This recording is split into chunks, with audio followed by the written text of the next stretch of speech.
Tech News Weekly is sponsored by Hover.com. Go to gfu.hover.com and get 10% off your entire purchase. FreshBooks. FreshBooks is an easy-to-use online invoicing service that saves you time, gets you paid faster, and makes you look professional. Get started completely for free at freshbooks.com. And by Audible.com. Get a free audiobook by going to audiblepodcast.com/GFQ. Starting Tech News Weekly in 3, 2, 1.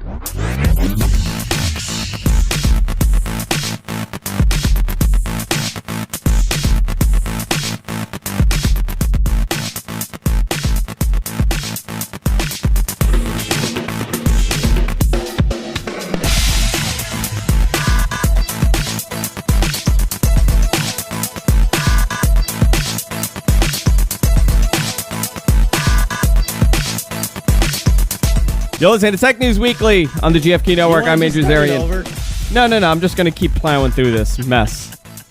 It doesn't matter at this point. I'm Andrew Zarian. I'm joined by Eric Lanigan, as I am every other week here on the show. How you doing, Eric? Thanks for having me. I know. It's a whole thing today, Eric. It's a whole thing. It's a whole mess. So I guess you're going to have to work your magic on that one and edit the crap out of that. Oops. Yeah, it's all right. Oops. We could all say oops at this point. All is forgiven. What was wrong? Because it went right over my head. Well, the mix, the opener was the wrong one. It was a demo opener. Then I introduced the wrong show. And then I said 3, 2, 1, let's do this again. So there was a lot of things wrong, but it'll all disappear. That's good luck. Three simultaneous or three mess ups in a row are good luck. I hope so. But this is a show where we discuss. It can only go uphill from here. There's nothing we could do beyond this. There's no messing up. When you start the show at rock bottom, you can only go up. The power could go out. That's the only thing that could possibly end this mess of a show. The power going out. But this is the show where we discuss all the top stories in tech. I want to remind everybody you can watch us live at gfqlive.tv and interact with us in the chat room. We have a great chat there, about 30 people in there right now. I'm sure by the end of the show there'll be more people in there. But a lot of stuff happened this week. You know, it was a lot of the news creeped up to us without it really being a major story. One of those stories I'm going to go right into, and it's Adobe abandoning Flash on mobile devices for the time being. Now, this, to me, is a huge story. But to many people, the mainstream did not pick this up. And many news sites really, they discussed it for the day, and then it just went away beyond that. Except for the fact that BlackBerry said they're going to still continue support for it. Here's the story with RIM and BlackBerry. Yeah, you go into the BlackBerry. They actually have a license for it, so they can do whatever they want with it. If they want to continue to develop it, they can do that because they have a license from Adobe. Yeah. Now let's break this down. The reason why this is so important is that the whole Apple iPhone versus Android thing has been that the fact that you could get Flash on Android, and I've said it from day one. I really don't think we need Flash on these mobile devices, and Flash on mobile devices is not a great experience. It's actually an awful experience. If you've tried to go to a website that has a lot of Flash happening on your phone, on an Android phone, I think you know what I'm talking about. I know most sites are not in Flash anymore, but there are some, I guess, streaming media sites, streaming players, like radio players. A lot of the old radio stations still use Flash as their embed for their audio streams. So I've had a couple experiences where I had to listen to something on the radio, and I didn't have the station, so I went on my Android phone and I tried to listen to it, and my battery totally went out within 15 minutes of listening to it. So the experience is not that great. Now, HTML5, we all know, that is the best standard for streaming media and I guess video content. HTML what? HTML5. What did I say? I think you said 3. Did I? I don't know, Eric. Eric, did I say 3? I have no idea. No clue. He doesn't even know. So I guess this ends that battle, right? The battle is, do you need Flash on your phone? Because I guess even Flash is saying, no, you don't. Eric, what do you think of this? Steve Jobs won. Yeah. Speaking of Steve Jobs, I would say, and not to tie it into something as morbid as Steve Jobs' death, but I would say the surprise is the same type of thing. We saw it, when it first happens, when Adobe first says we're not doing Flash on mobile devices anymore. It is a shock, but then after a few minutes, you realize, well, I guess we could have seen this coming. And I think the shock comes from the steadfast denial from the company, or in the case of Jobs, his health. We thought he'd be around longer because he said he did. He said he'd be around. Adobe, up until the last possible minute, said we're going to continue doing Flash for mobile devices. Then all of a sudden, nope, not anymore. Yeah. And I think that's the surprise. But I think I think it's been a long time coming. They just have not managed to optimize Flash on different mobile devices. We've seen with every new Android device that comes out, or almost everyone, they have to go through a whole new process of rewriting the Flash to make it native on that CPU and on that hardware and in that new version of Android or Windows Phone. They never even brought it there, I believe. It's a slow technology. It was bloated. It was designed for devices like desktop PCs that are not, whose primary limitation is not battery life and low speed. So yeah, I think it's a long time coming, and I say this is better for everyone. Well, the first sign was I believe it was over the summer. They said that with streaming content, I don't remember the exact story. I don't know who broke it. I think we got it from ZDNet, and it was saying how and actually many of the sites wrote the story wrong, and they were saying how Flash is coming to the iPhone and the iPad, to iOS, and that was not the case. That was not the case. People misinterpreted that to begin with. Everybody did. But the story was that Flash in their Flash servers, in their streaming servers, they're going to support HTML. That was more or less people not knowing what the heck they were reading. Yeah. So do you remember what the story was exactly? I think it was them talking about the Flash media servers being able to support the iPhone service now, but they have this thing called HLS, or HTTP live streaming. Yeah. And that's how you get live streaming video on the iPhone now. It's a proprietary protocol, and so now the Flash media server is going to support that, I believe. Yeah, that's what it was. So that was the first sign to me that they're really not. They're looking at different options right now, and everything is mobile, right? Pretty much, most people have a mobile device, a phone, a laptop. A laptop is still mobile. And mobile certainly is the future. I've seen people say, well, Flash isn't dead because it's still going to continue on the desktop. No, it's not. I mean, if your web page doesn't run on mobile, that's primarily been the reason that Flash has been, dropping. Flash sites have been dropping like flies, is because everything is on mobile now. CEOs who got iPhones and iPads said, "Hey, why isn't our site available on the iPhone? We've got to change this. Get rid of Flash." And combined with SEO, Flash was not searchable text. All the problems along with that. Poor performance on the Mac since forever.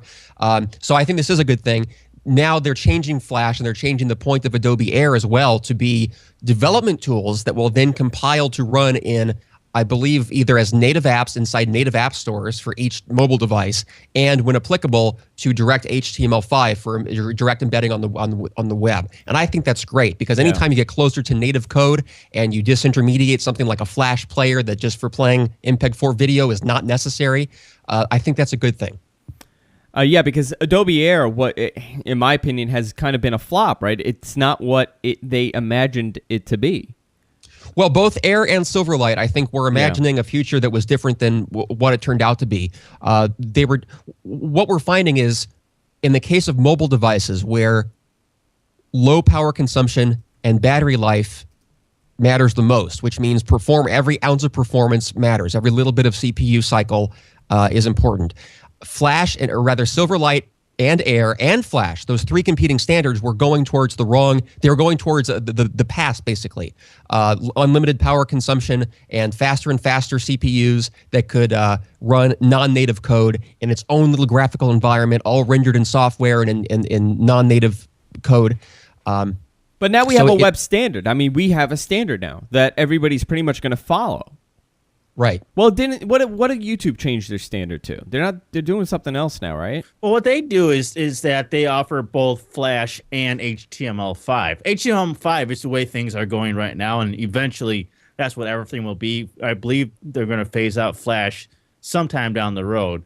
But what they do is that they have an iframe usually this is their new way of embedding videos, is that when you're on a website that has an embedded video or you go to YouTube, it can detect, much like our blip players on GFQ do, if you're a mobile client and what you can support. If you can support Flash or if you can do HTML5. If you can do HTML5, it'll probably switch you over to the HTML5 player that they have, specially customized for mobile devices and other players. But how do we do it with Blip? Because I know with Blip we're doing HTML5 on our website, but yeah, it's the same thing where when you embed it, it's through an iframe, and all the work is actually done by the service itself, by YouTube and by Blip. Okay. I think this is a great thing. I think this is going to really, again, standardize the web, and you're not going to have these sites where you go into a video. Because a lot of people, I mean, even with Blip TV, a lot of people don't know they can do this, and a lot of people are using Blip these days, and for many, many reasons. But when you go to their site, they can't. It doesn't automatically switch like YouTube does. Right. And now the one thing that I haven't seen what HTML5 is going to do to replace this yet is encrypted video streams and just encrypted media in general. It could be audio. But have you guys seen anything like that? Because so far, I think, HTML5, one of the early criticisms of HTML5 video is that it couldn't go full screen, and it was limited within the browser. I think they've changed that now. I think YouTube's player even does that now. It pops out. Yeah. But as far as encrypted streams like Netflix or Hulu, I don't think they have that yet. So those are going to remain Flash for a while until they get... But doesn't Silverlight do encrypted? It does. But my point is, though, it's still, why do we need that intermediary software? It's because of the encryption. They're both running MPEG-4 video, or Silverlight in that case. It may be doing some Windows Media variant, but it's probably MPEG-4, H.264. And the only reason that the software is necessary is because it does encryption that HTML5 video can't yet do, I believe. Yeah, it's going to be interesting. That's just like anything that you have that's new. You have to start somewhere. And that's something that you build up to. I mean, I'm sure when Flash first came about, there wasn't any sort of encryption for video streams. But now that there is, it seems ubiquitous. But at the same time, you have to start somewhere. And when you start off with like first general things, often things are going to be missing. Yeah. I'm curious to see what they do now, because what happens to the Flash player? What do they do now? They're still going to be on desktops for sure. No, I know, but I'm thinking for the future. I mean, for the long run. I'm not just discussing mobile. I'm talking for the long run. Does Flash still continue to? I know they have to, but where do they go? Where does the mainstream go? Do they go towards HTML5 and not Flash anymore? Well, of course they do, and that's what they're saying, is that they're going to move over to HTML5 and more of all this web standard stuff. They have their new Muse and Edge tools that help create new CSS and HTML5 applications. And so that's the future right there of everything that everybody's going to be doing web-based now is HTML5, JavaScript, CSS3, that sort of stuff. So to move on to another story, and this was very interesting. Logitech confesses a gigantic mistake with Google TV. Now, we knew they were suffering, and we knew that it was a bomb. And they didn't sell many units when we saw the price drop from $299 to $99, a huge drop in the pricing. This was another way of competing with Roku and all the other competitive boxing. But they said that it was a gigantic failure, and they're pretty much going to abandon the Google TV review. So we're not going to see a second edition of this device. What does this mean for Google TV, considering the fact that the latest version of Google TV, Google TV 2.0, which is running Honeycomb, is being released to the review boxes within weeks? And many of the boxes, I believe the Sony units already have it. They got the update last week. What does this mean for Google TV and the deployment of Google TV on these devices? I have Google TV, and I have to tell you, at first I thought it was awful, but the fact that it's integrated in your TV and it kind of works as a piggyback makes it a great device, because you really don't have to go from video 1 to video 2 to use Google TV. It's already there. It's intertwined in your cable box. I think many people want that, but there were a lot of things they kind of fell short in. Eric, do you think that this is going to be a uphill battle for Google TV to kind of get market share, considering the fact that Logitech is saying, well, listen, it didn't work for us. We lost over $100 million in profits on this device, and we don't see it surviving. Yeah, I'm surprised that Logitech blasted them so publicly about it. But considering there's a new device coming, I mean, there's a new version of it coming out. You're referring to the Google TV. I mean, it's going the to honeycomb help. version? Yeah, the honeycomb version.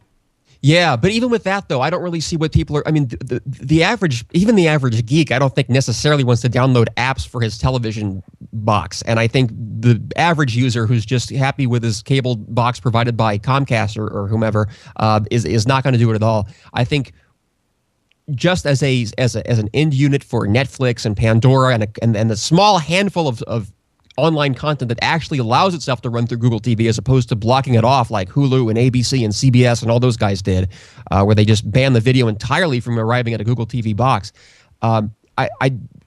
For those people, I think something like the Roku for like, what is it now, like $49 or something so cheap, that's a better entryway. But for most people, it's just not even worth any expense or any hassle.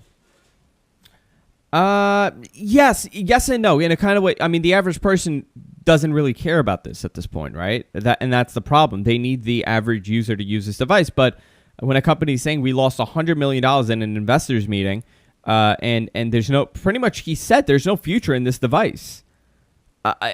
It's a big hit for Google because they do want to take over the TV share of the computing industry. I know that was a massive thing for them, and we're seeing it now with YouTube getting all those partnership deals with major networks. I know. Though this is the thing with Google, though, is that a lot of times they will throw stuff against the wall, see what sticks, start developing it a little bit, see if people can take off with it.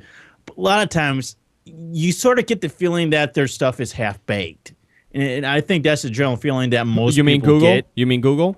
Yeah. Yeah, their UIs are totally half baked. They're just it's incomplete in my opinion with everything they do. And the other problem with the Google TV is not only what did it seem and feel half baked, but there was that barrier of it being somewhat of a new technology. People weren't sure what it is, how to use it, how it works.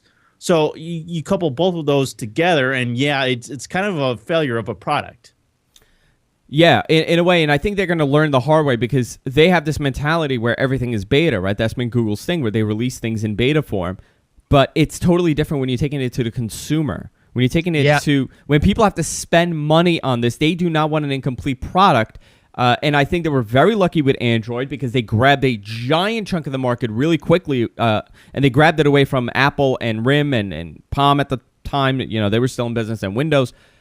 I think they were very lucky with Android, but Android is a totally incomplete platform, and I think Google TV, and it's still running Android, and I think Google TV is a totally incomplete platform. They're going to learn the hard way with a lot of these failures. And it's the same thing with their Chrome OS and the Chromebooks that they have. Listen, Google Voice, I still don't understand why you can't make phone calls out of it, considering they have a calling.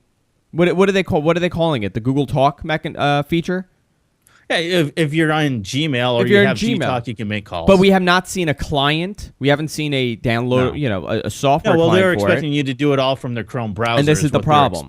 This is the problem. And it didn't pick up a huge chunk. So there have been many things that they're failing. And if you wanted to actually have it on your cell phone, they're expecting you to get an Android device. Yeah, I mean, there's a lot of things wrong with what they're doing. And I don't know, do you think it's the immaturity of the company, Eric?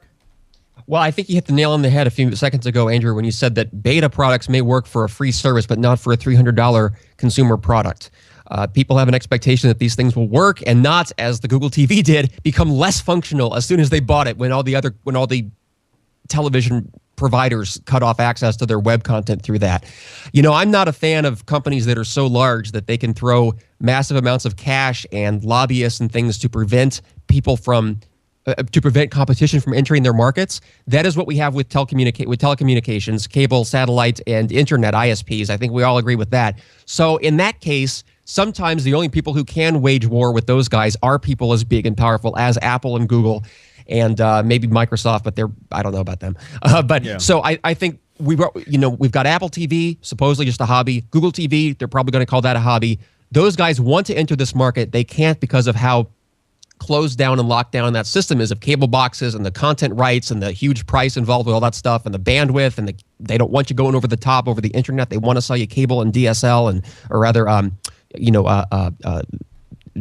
IPTV, Yeah. like FiOS. So I think we're going to see Google and Apple go after these guys and sort of try to circumvent them as both ISPs and as cable TV, paid TV providers. And I think ultimately that'll be good for consumers. But I mean, let's even go with the free stuff. Let's go with Google Plus. I don't think Google Plus has been a gigantic success for Google. I think many people are on it, but I don't think they're really using it.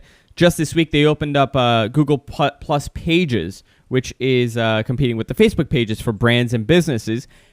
And there's a lot of key things missing. It's pretty confusing to use it. You can't do certain things that you can with Facebook. I know Sunkast set our page. You set ours That's up. pretty much it. Yeah, like there's certain key things missing, and it's almost in an incomplete way.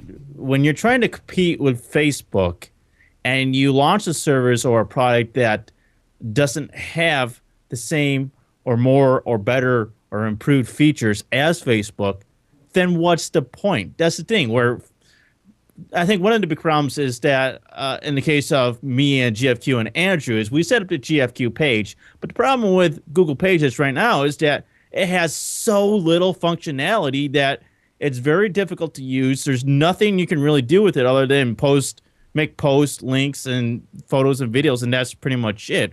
But at the same time, if you're in an organization or a team like we are here at GFQ, me and Andrew both use the Facebook page on the GFQ page on Facebook a lot. But in order to do the same thing on Google Plus, I have to log in as Andrew and using his credentials in order to make those posts. Yeah. So I don't know. I don't know if a lot of people are going to use this. And there's another way. Another problem is that there's no way to currently verify certain accounts. So if I had a page, I could create a brand page for my company with 10 different other accounts, and there's really no way of verifying which one is the legitimate one.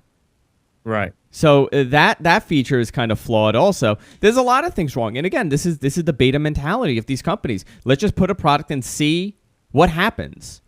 And that's perfectly fine when you're appealing to a very small market of people that can tolerate a problematic software. 7-8 years ago when Facebook wasn't nearly as big as it is today, I think it could have held its own a little bit better. But when you're trying to compete with Facebook, you have to come out there with something that's fully baked and it has the features and improvements that Facebook would lack. And they're just not. Google Plus, I don't think, has the features and the functionality that Facebook has. And not only that, but you're going to have that uphill battle of Facebook already having its user base. How do you get people to leave Facebook and start using Google Plus? I don't. You know what the problem is with? I think their mindset and their mentality is that you're already intertwined in the Google experience. You're using Google Calendar. You're using Gmail. You're using Documents. So why not use our service, our social networking service? And I think what's going to happen is eventually, every time you open up a Google account, you're going to have one automatically. And I think that's how they're going to grab the market share. Speaking of big companies with big money, with lots of good, smart people inside, that's why I'm not worried about Google Plus. I've seen a lot of people say, "Is it gonna die out? They're gonna cancel it." I don't think that's gonna happen. It may take a while for it to replace Facebook, and maybe when it finally does, it'll come in through a very different angle that it doesn't resemble at the moment. But when Google Plus first came out as a private beta, Stephen Levy, who wrote that excellent book about Google in the Plex, interviewed them and got a great interview with, I think it was Vic Gundotra or whoever was in charge of the social initiative at Google. And the guy talked about how they've really restructured the entire company to be about social, which they saw was their largest deficit and the fastest area of growth in the markets that they compete in. And so they said they're basically betting the company. It's a bet the company move. It's an all or nothing, do or die attitude towards social. So I think because they have very talented engineers and they have a lot of money to back this, they have a lot of power and sway as a web company. I think that they're going to continue to improve this and eventually come up with a product that is very competitive with Facebook. I don't know if do people want to go to another service? And no, they don't. What they have to do is they have to take this from the standpoint of the era when all right, well, MySpace was king, but then Facebook came along and everybody left MySpace for Facebook. Yeah. And so that's kind of what Google Plus and Google is trying to do, except they don't have anything that separates them or puts them ahead of Facebook. Yeah. We'll see what happens with it, but in a way, I don't think we have the tolerance anymore for another site like this, unless there's a massive exodus from Facebook, which I don't see that happening. I was surprised when Google came out with Google Plus the way that they did, which was basically to emulate the Facebook model. It's a locked-in network model where you have to be part of that network and all your friends are in that network. And Google has never been about that. It's not been about a closed group of people who signed up and logged in. It started to become that way with the customized stuff, but at its core, at its beginning, Google is about searching the web at large. Have you tried Diaspora? Is that the name? Diaspora. I've looked at it. Yeah, Diaspora. There you go. I don't see that having any future. I got the alpha invite. I couldn't even remember the name. That just says a lot about it. It's exactly like Google Plus. I mean, identical to Google Plus. Yeah, because there's more of that in-network philosophy, and you just can't. Now that you've got Facebook and Google, two multi-billion-dollar companies with the best engineers on the planet throwing their efforts at this, I don't see Diaspora having a prayer. But it looks like they're going the wrong direction with it. I think the next big thing in social is going to be identity hosting, the way that we have web hosting. And the networks are not a network that you have to sign up for, but rather the network finds you. It finds you through aggregating these little beacons of information saying, I'm Eric Lanigan, and I've posted these things, come find me. And then the crawlers will get to that and then form its own network. No one's done that yet. I'm just making this up, but I think that's going to be the future. You know what? It's funny because I've been trying to make a website for me, and what I've been saying is, why can't we make a website where it grabs everything I'm doing and posts it as if it's my own webpage, rather than having its own little, widget boxes for my stuff? I want it integrated in it, and I think that's the best. I think that's a great idea. So every time if I'm doing a podcast or if I'm doing a Twitter post or somebody's commenting about me, it goes to that feed. I guess it goes to that. So that's a great Google idea. is starting to do that to a degree. They announced this week that they're actually going to start indexing Facebook comments now. So anything you say on Facebook, Google is going to index that now. Yeah, and that's really dangerous, huh? Yeah, it's a little scary. Yeah. But that's kind of what you guys are talking about is having a search engine for the internet to find your identity and bring it all together. Yeah, it's a different society we're living in. I mean, anonymity is something that our kids are not going to know on the internet. I think there's this notion, this mindset that whatever we do on the internet is not real. It's not real life, and nobody could follow me. I could just make a name, Cutie Pie from Queens, because that's my username, and nobody will ever know it's me. I could just act like whoever I want to act, but that's not going to really exist in the future. I think it's all fun and games until you meet somebody off the internet. Yeah, I know. I think it has to. I think anonymity is going to continue to be a crucial part of the internet, and if we go away from that, it is a problem. That's actually one of the reasons that I have come up with this little idea, because I look at something like Google Plus or Facebook, you can't post something anonymously. It's always through your account. But if instead of being logged in and having an account through which you post things, if instead you had everything you published anywhere had your little digital signature that linked you as the author or however else you want to implement that as your choice, you could post it anonymously. No one would know. Very strong anonymous protections, I think, are important for free speech, etc. But having the option of linking it closely to you for the things that you want, like articles, blog posts, insightful things that you want people to find and to gather in one place, tweets, everything, I think that'll have a benefit. I think we're, a couple of years ago, there was this whole thing about child predators and that kind of went away online, and we kind of realized that it's not that big of a problem as much as the media is making it out to be. But recently, I've been seeing more and more of these stories come out saying we need to have almost like this registration thing for the internet, where whatever we do on the internet says, that's what we're doing. If you were to go, for example, and do something illegal or buy something that is not necessarily legal in your state, you can't do that off the street in real life, but you can online in a way, because it's still hidden. Even though you're buying it and you're still exchanging some sort of funds and information, it's still in this weird web that a lot of times people can't trace it. And a lot of these people are screaming, well, no, everything you do, that is real life. Now, the internet is an extension of what we do. So how much of it can it be covered? What can you hide in real life? So it's going to be interesting, but we kind of went off on the story, but I'm kind of in the middle in this. I think there are times that anonymity should be protected, especially with freedom of speech, but there are times that it's a scary world and you wonder who's behind the screen.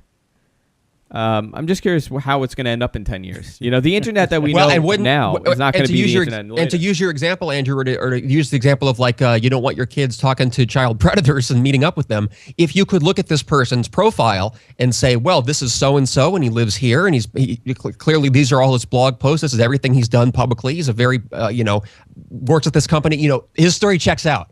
And you could find that through a service like that. If, on the other hand, your kid was talking to some guy who had some anonymous-looking profile that was sketchy and it wasn't linked to anything else, you could say, no, block that person. You're not allowed to talk to him anymore. In about 10 or 20 years, we're going to look back to the internet because it's still in its infancy. We're going to say, wow, I can't believe we were able to do this, this, and this. I think a lot of it is going to change and a lot of it is going to get closed. The internet of today is going to be very sad when it gets to that point. Yeah, the internet of today is not going to be what's existing in 10 years. Well, part of it is this issue of anonymity, and like you said, there are things you can do. What can you do in person that you can't do as privately or anonymously as online? I think a lot of people have the misconception that what they do online is anonymous and is less traceable than like a cash transaction in person. When in reality, law enforcement and the ISPs have more tools than you would in person to trace and see what you did, what you bought, who you talked to, whatever. So there's a misconception, there's a disconnection there. People think that they're obscuring their activities, but they're actually less secret than before. This is the position I'm taking on this is that, like you said, you can go out there and there is some level of anonymity out there, but you still can be traced and tracked down should law enforcement actually want to do that. But at the same time, when you're talking about the future and it becoming more closed off, that's even scarier where we are now, because it's almost like we do have in some areas a very good balance of identity versus anonymity. So anonymity? Anonymity. Yuck. That's a hard word to say. Yeah, you're having a difficult time. Don't make fun of me. No, I think you're absolutely right. I want to actually move on to the next story. This week there was the emergency alert system that was tested nationwide and was the first time. National test, yeah. Yeah, and it was the first time that we did this. It was at 11 o'clock Eastern. What day was it? It was like 2 days ago, right? It was 2 p.m. Eastern. 2 p.m., 11 Pacific. And a lot of people are saying, well, where is it for the internet? Do we need one for the internet? I think yes, we do. I think we're reaching a point. Yeah, because think about it. We are reaching a point where many people are not getting their information from television. So if there isn't a disaster, there is something, how are we going to be informed if we're sitting on the internet? I guess we have to go to a news site to take a look, but how would they deliver? One word. What is it? Twitter. I guess Twitter. Yeah, but what if you're not on Twitter? What if you're not? See, it's an interesting thing. How are you going to get a message of a disaster or some sort of emergency if you are not connected to traditional means of communication such as TV and radio? I certainly fall into that category because I am a cord cutter. I have no actual live TV and certainly no radio in my possession except in my car, but I never listen to it anyway. So how would I be reached in the event of an emergency like that? I mean, someone would hopefully call me, but if I'm somewhere and no one knows where I am, just off the top of my head, maybe the emergency broadcast system could work with we only have 4 major cell phone carriers. You'd think they'd be easy to work with. And to have the system where like an automated message calls you or something, or at the very least sends you a text message saying, hey, there's an alert, be aware, turn on channel such and such, I think that is going to be the way that they do communication. I know in many universities and in state-run colleges, that's how they do any kind of emergency or contact. There was at my wife's school, there was a shooter threat. This guy walked on campus with a gun. This is St. John's University. And it was a big thing here a couple of years ago. And they sent a text message to every student saying, there's a shooter on the campus, or there's a guy with a gun on campus. You stay where you are, or don't come to school. They ended up getting the guy immediately, and they thought it was a big mess of a situation, but that's how they were able to communicate with the students. Yeah, well, that sounds like a big success story as far as as sense to do something like that than it does to have some sort of alert system for the internet. I mean, more people are going to be paying attention to their cell phone than they are, I think, something that pops up on the internet. I mean, they're going to probably be like, oh, it's malware. Yeah, you can't just have a pop-up. I think that's what some people picture when they're the old media types picture when they're like, well, how would you tell it on the internet? You've got to have the government's going to break into your webpage and say alert. Well, you can't really do it like that. So you got to pick a technology and then use that. And that technology may be email, SMS, calling a voice number, any of those things. And maybe even a voluntary system whereby Google AdWords could be replaced. I got a message from somebody, and they said that with Verizon, they do. About a year ago, he received when he opened up his browser. He went to like Facebook or Google. It went to a Verizon page, and it said, "We are conducting a test service for our new messaging service. Test for our messaging service. If you would like to participate in the testing, continue. If not." You could continue in doing whatever you're doing. So I guess what the ISPs could do is pretty much redirect you to this one page telling you what's going on. Yeah. That would be the only possible way. What you would have to do is have some sort of captive portal type of system where the ISP that you're using has software and hardware installed on their end to take over your DNS and everything. Because you know how when you log on to a Wi-Fi, usually you have to enter some sort of credentials or buy a package that allows you access. That's a captive portal. And that's the most logical way I can think of to do some sort of alert system on the internet. But at the same time, here's the problem with that. That to me is the most logical and the most safe way. But at the same time, to do it any other way, because they're talking about, well, how do you get that on every single web page? Well, you'd have to go to have something on every server. And quite frankly, that just isn't nearly as practical as having an ISP having something on their end to take some sort of control over your computer and what websites you are seeing. Yeah, the using DNS is a good idea. I hadn't thought of that. I guess the one risk might be people are already moving away from DNS because it is such a small number of systems that could be hacked or targeted or taken down in the event of a major catastrophe. And it might, think about it, if you disrupted everyone's DNS redirects, how would you then undo it and not break the internet? In the event of an emergency, you've got to let people keep their communication lines open, so you can't really cut off their internet access. And here's another thing, the people who lived through 9/11, there was no emergency broadcast system alert when it happened because the entire system failed because it was on top of the Twin Towers. So this isn't even a reliable method, what they had. So I guess they're just saying, well, we need to figure out another way. But who knows if it'll even work? The best way is to kind of be aware of what's happening in the world, right? I mean, it comes and down I think first step could be a series of voluntary measures. They could have an alert system that they could then broadcast to, for instance, Ustream. If there was an emergency right now, if they chose to, they could voluntarily break into this video feed and say alert, or Google AdWords. Think of how many, like 90% of websites out there use some instance of Google AdSense on their account. Think if Google just voluntarily replaced all AdSense loads with a red alert. What if you had an ad blocker? Yeah, that's another. If you had an ad blocker, that's an easy way to get rid of stuff like that. No, the bottom line is it has to be. It has to. Before I need to move on too. We're running out of time. It has to be left to the ISPs where they are given the message and the ISPs kind of deploy it with whatever way they're going to do it with DNS or whatever they're going to do. But at the same time, you also have to make it so that it can't be hacked. Yeah, and see, that's the battle. But we'll see what happens. Barnes & Noble launches their Nook tablet. This was a very interesting, and I went over this on Wednesday on What the Tech with Paul. If you listen to the keynote, the entire keynote was, the Kindle sucks. You should buy the Nook because the Nook does this better than the Kindle. Amazon is just trying to sell more stuff, and this is just a device to sell more stuff. We're not like that. We're better than them. Were they referring to the Kindle Fire or to the Kindle Black Fire? And white? Yeah, to the Kindle Fire.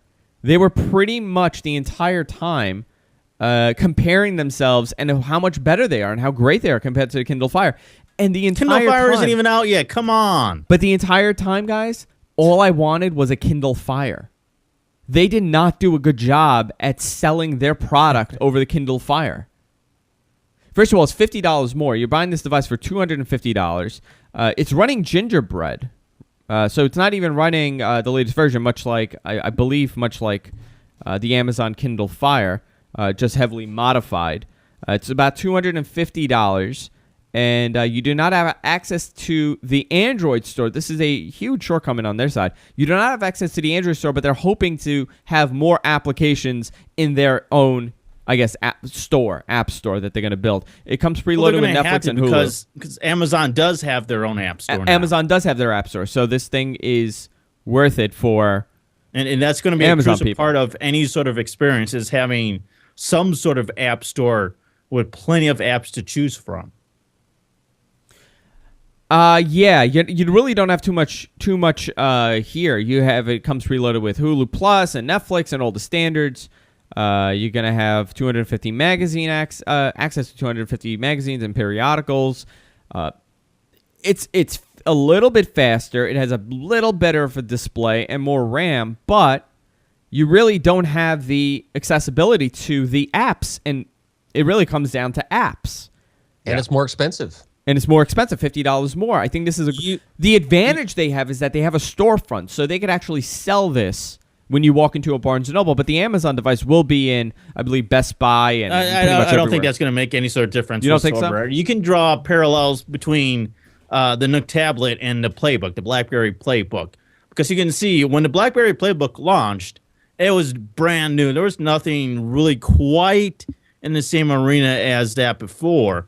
And as a result, there were virtually no apps. And that's part of the problem you have when you're launching a new operating system or something that's brand new. Yeah. The first generation, it's going to be so new, and you're just not going to be able to garner the same attention as you would expect when a new iPhone comes out. Is this appealing to you, Eric? These lower-end tablet ebook readers that are kind of being converted into tablets? These devices specifically don't, especially not in the sense that I would buy one. I don't have an iPad either. I think what is going to, as I've said before, I think that the future of tablets is not going to be $1,000 laptop replacement. It's going to be a paper replacement. It's going to be very cheap. It's going to be a luxury third or fourth or fifth screen item that will be used for browsing the web, reading emails, and things in a more comfortable time when tablets, when not having a keyboard is preferable. So I think that $249 is too expensive for this, especially relative to the Kindle Fire. I think $199 with the Kindle Fire is still a little bit higher than that type of device 10 years from now will sell for. But I think it's moving in the right direction, even if these products are not very worthy as they are.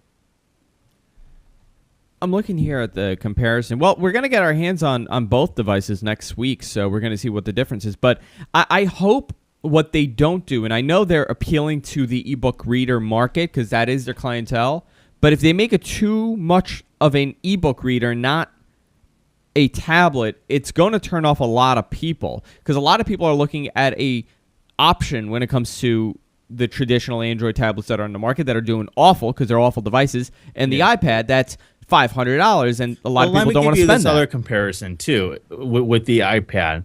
When the iPad launched, Apple already had an iPhone and an iPod Touch. They already had this system and this huge, expensive app store when the iPad launched. Yeah. So when the iPad launched, it already had a ton of applications. It already had people that knew how to use this sort of operating system. And so now when you're going to launch these new tablets, people aren't used to the sort of system and the navigation and the browser and the way this particular product is going to work. They were already using the iPhone and the iPod Touch. So when the iPad came out, they already knew how to use it. And I think that's one of the anomalies with the iPad versus other tablets and why the iPad sells so much more. You know, I look at this Nook tablet and I see what is the selling point to consumers over the Kindle Fire. I was just thinking the other day how Kindle Fire has two killer apps. One is that super fast cloud-powered web browser, Amazon Silk, which may, if it turns out to be what they say it is, change web browsing entirely on every platform if it's really that much better of an because experience. It optimizes it on their own servers, right? Pretty much it's doing the computing on their end, so you don't need a fast machine to do web browsing. Well, not only that, but it reduces latency like crazy because your queries, your DNS look or your page requests almost never leave Amazon's own servers because they've cached the whole web right there. Many websites are hosted with Amazon, and they can based on other user statistics of likely clicks, it sends your next page to you before you even click it. So that's going to really speed things up. The page is there before you even click it, so zero loading time. That'll be a killer app if it works well. Yeah. And the second would be access to the Amazon.com store, which every time I've ever seen is always better priced than Barnes & Noble. A couple of years ago, I quit doing comparison price searches on Barnes & Noble because Amazon always beat them. Yeah. So a better storefront to Amazon is way better for consumers than a better storefront for Barnes & Noble, which by itself doesn't have anywhere near the product selection that Amazon has. They just have books and magazines and $50 more. Why would anyone buy that? Well, this is going to really help Amazon's, store, their Amazon, store, not the App Store, but what they sell merchandise on. Because on my iPad, I have that one-click buy enabled on my Amazon store, and I buy stuff that I normally wouldn't if I had to go through the entire process. And I think because you have no impulse control, Andrew. No, and most people don't. And I think because I do believe that they're going to implement it on this device where one click is going to be the option to buy, and that's a huge selling point for it. Because look, you don't have to give us all your information. We have it. You're involved. You're already in the system. I think we're going to see huge increases in sales for Amazon in the coming years. For everything. I mean, everything. Because everything is an impulse buy. It's a lot easier. There's less thought for me to hit, okay, I'm going to click on here and I'm going to hit buy. And there you go. It's done. It's sent. Boom. Done. I do it all the time. Here's the bottom line for me with this is, one, why would you get a tablet these days? You had to convey that message and sell that. Two, I don't think they really did. Three, why would you buy this over the Amazon Kindle Fire? And that's what it comes down is the bottom line is, why should you get this device? There are tons of tablets out there right now. It's a tablet mania out there. And it's very overwhelming when you're somebody that thinks you might want a tablet, don't really know a whole lot about tablets. You're looking out there and you see all this selection for tablets, but nobody can tell you why you should buy one over the other. Yeah. We're going to see what happens. I'm curious to see what happens, actually. Let's do one more story, and then we'll do our picks of the week.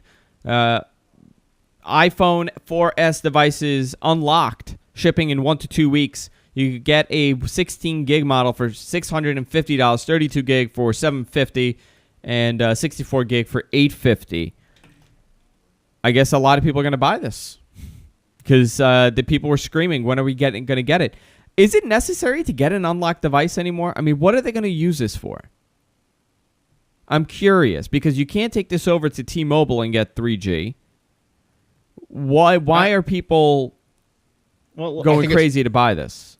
I think it's mostly for swapping out the SIM cards or the micro SIM for international use, which is funny because I haven't heard many other carriers offering micro SIMs, but they do say that right on the Apple Store website. It says, what can you do with this? Well, you can put in another micro SIM when you travel overseas to reduce costs. But I mean, every model of the iPhone at the non-subsidized price is $450 more expensive than the subsidized one. And are you going to make that up in reduced subscription fees? Absolutely not. You're just going to have to eat that price. They don't reduce the price. I'm not too sure here, but couldn't you? I know with other phones and other devices, you can just call up the carrier and usually tell them that you're going overseas, ask for an unlock code, and unlock it. I know that's how it normally works for most devices. Not sure if that's the same case for iPhones. I guess it's also so you're not locked into a contract. A lot of people don't want to be locked into a contract. I mean, I can see it from the standpoint of the $450 premium not to be locked into a contract is higher priced than most people's early termination fee. Yeah. So fascinating. I don't know. People are making a big deal out of this. I didn't see the big deal. I don't see some the big people, deal in this either. I'll tell you, Kunal on the network, he does the Andrew Zarian show with me for people who don't watch it. He doesn't want to be on a contract, and he would rather pay full price for the device than to be on a 2-year contract. So if he's spending how much more, I mean, in the end, yeah, it kind of breaks even, but is it that necessary to get an unlocked phone so you're not on a contract? So you can leave because you still can't leave, really. I think the reason for leaving has really changed. I think now that we have so few cell carriers and they are price-wise almost identical to one another, and coverage-wise and speed-wise, there's very little difference. I think it used to be that you thought you might get a better deal with the competition or better coverage in your area. But as we've seen now, coverage at your home may be totally different than coverage at your office, and you don't really learn, and maybe get different coverage at your friend's house, and you won't know that until you spend enough time with the phone that you can't return it. So I think there's not much difference anymore between the carriers. Yeah, I don't know. I'm looking here. I'm looking for a reason, but I don't think they're really. You can also, on most carriers, ask and see if they can give you a 1-year contract price for things. When I signed up at T-Mobile originally about 4 years ago, I was able to get a 1-year contract through them, and I was much happier having just a 1-year contract than a 2-year contract. I wouldn't mind paying a little bit more money for a phone if it came with just a 1-year contract. Oh, I would not mind if I had the option of buying the hardware more expensively so that I could then have a reduced monthly fee. I might do that, but from what I've heard, they don't do this. The idea that the idea of subsidized pricing is that the carrier makes it up by your monthly payments over the life of the phone, over that time of the contract, right? Those 2 years or however long it is. So in theory, if you opt not to get a contract and you pay them $450 more, in theory, they're supposed to lower your cost accordingly so that they're not making up the cost of a product they never even sold you in the first place. But from what I hear, they don't do that. They keep the price the same. Yeah. Interesting. It's time for Picks of the Week. We got to wrap it up. I know we started a little bit late, but I think we're catching up. Well, I've got now. a fast one for you if you want a quick one. Yeah, give me one. Okay, here's a quick one. The best backup software for Mac is ChronoSync. It's been around for a number of years. It is the geekiest, most tech-savvy, tweakable, customizable, best backup software. Not the easiest, but the most powerful backup software, whether it's synchronization, bootable backups, cloning, all that stuff it does. Network over the internet with you can set up servers remotely to back up to. All that great geeky stuff. That's ChronoSync. Yeah, I'm looking for. I could have used this last week. I'm looking for a backup process for all the shows. I want to look into this. You know what I discovered, and I know this isn't my pick, but I started using LastPass, and I'm really liking it. I never used a password software before, and it makes browsing around the web so much easier when you're not putting in the password for everything that you need to do. But that's not my. That's not my pick. Which though. one did you say? LastPass? LastPass, yeah. And have you encountered? See, I keep meaning to switch to something like that, but then I worry. What if I sit down at the computer that's not mine, and then how do I know what the password is? So have you had that? No, I have 4 passwords I use, and they're both extremely complicated passwords. Suncast knows one of them. And I've memorized this password, and it's extremely complicated, and there's no logic behind it, but I've memorized these 4 passwords that I use for certain things. So certain high security stuff, I use one password. Regular stuff, I use another password, and I've kind of memorized it, so I don't really have another password. I don't have a different password for every service. And I have one easier password that I use for just like junk forums. So I've kind of memorized my passwords. Oh, so it sounds like you've not taken the approach that some very security-conscious people have, which is to let LastPass generate a completely non-human memorizable password for each site. No, I haven't, because I'm scared that I'm going to get locked out if I'm on another, system. Right. Well, there you go. That's been my fear. No, I haven't done that because I'm scared. What if I go on another machine and I'm done? Exactly. How the hell am I going to get in? I got to do a recovery. It's going to be a whole thing. But I paid the I guess they have 2 versions. They have a premium version and they have the free version, but you get everything with the free version. But I paid it because I liked the service and I wanted to support the service, so I paid it. Suncast, you want to go ahead? Yeah. My pick this week is I don't really know how to describe what it is. I guess it's a bookmarklet. of sorts and a Scriptish and Grease Monkey script. It's called Tweet Filter, and it's for Twitter. Not everybody likes to go and use a application for their tweets and Twitter. You know, you might not necessarily want to install something, and you just prefer the actual website over something like that. But even the website lacks in some areas, so you might want a little bit more control over how their website works. You might be able to want to filter something, see different layouts or something like that. Well, that's what Tweet Filter does. It's very, very, very slick. And I'm telling you, I tried this out today. I am amazed at how slick this little script is. It comes as a bookmarklet or as a Scriptish and Grease Monkey script that you can install with Firefox. It's really cool. It filters independently all your tweets. You can filter out the retweets, media replies, tweets with links in the timeline. It's so slick. You can just filter out basically anything that you want. Anything you can think of, it can filter. It can invert that filter. You can disable that filter. It has presets filters that you can use. It's just so cool, all the things you can do. Here's a little look at the interface here. On the left, you can see the timeline on that, and on the right is a enlarged version of what you'll see when you install the bookmarklet or the script in Scriptish. And you can see you have several options here. You can see if it passed all that stuff, which ones you filtered, your replies, your tweets. It's just so slick, and it's so advanced that even if you just want to use it for something simple, you can do that. But you can also do it for a lot of advanced stuff too, because it offers. When you go and you read the usage on their website, it's just amazing all the things that they can do. It's very hard to explain every single thing that this thing can do, and it's so compact and slick. You can get it at tweetfilter.org. That's cool, actually. It really is. Yeah.